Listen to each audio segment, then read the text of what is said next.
I did the book Just Listen by Sarah Dessen, and my first quote is, "I don't lie, you don't lie," I repeated. "That's what I said. Ever? Nope.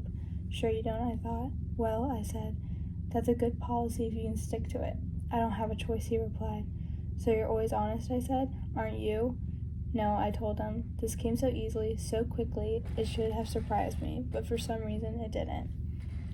I chose this quote because this is the first time that the main character, Annabelle, discovers herself. This conversation causes her to reflect on her actions and open her eyes to who she's become.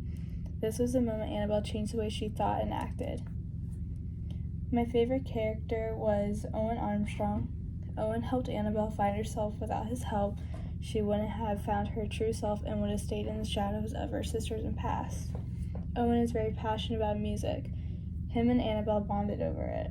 Owen claimed that Annabelle was misguided and just wasn't listening to the right music. Annabelle began listening to Owen's podcast. She would wake up at 7 a.m. every Sunday to listen.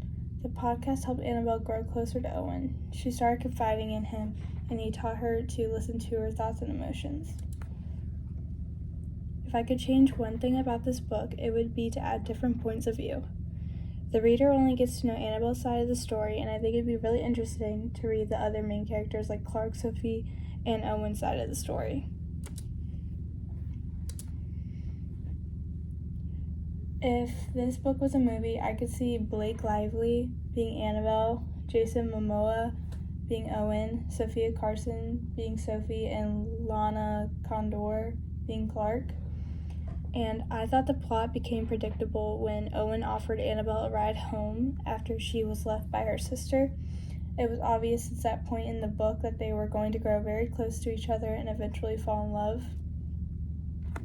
What drew me into the story was that the problems that Annabelle faced were very realistic and common in a teenage girl's life. None of her challenges were either really dramatic or unrealistic, and it allowed the reader to easily relate to Annabelle in the story. My least favorite character was Sophie because she was the root of all of Annabelle's problems. Sophie had such a big influence on Annabelle that it caused her to drop her childhood best friend, Clark. Sophie eventually dropped Annabelle and got the whole school to hate her by spreading fake rumors.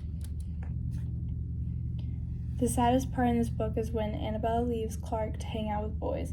It was Clark, Sophie, and Annabelle hanging out at Clark's house when Sophie suggests that they go hang out with these older boys in the neighborhood. Clark refused to, but Sophie encouraged Annabelle to come with her, and she did. This was the end of Clark and Annabelle's friendship, and after that night, Clark never spoke to Annabelle ever again.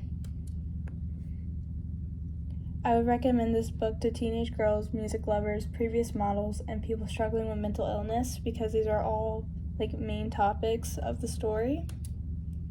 And my favorite quote was, "The dark was still a mystery, something hidden, something to be scared of, and I've come to fear the light too. It was where everything was revealed or seemed to be," which was said by Annabelle.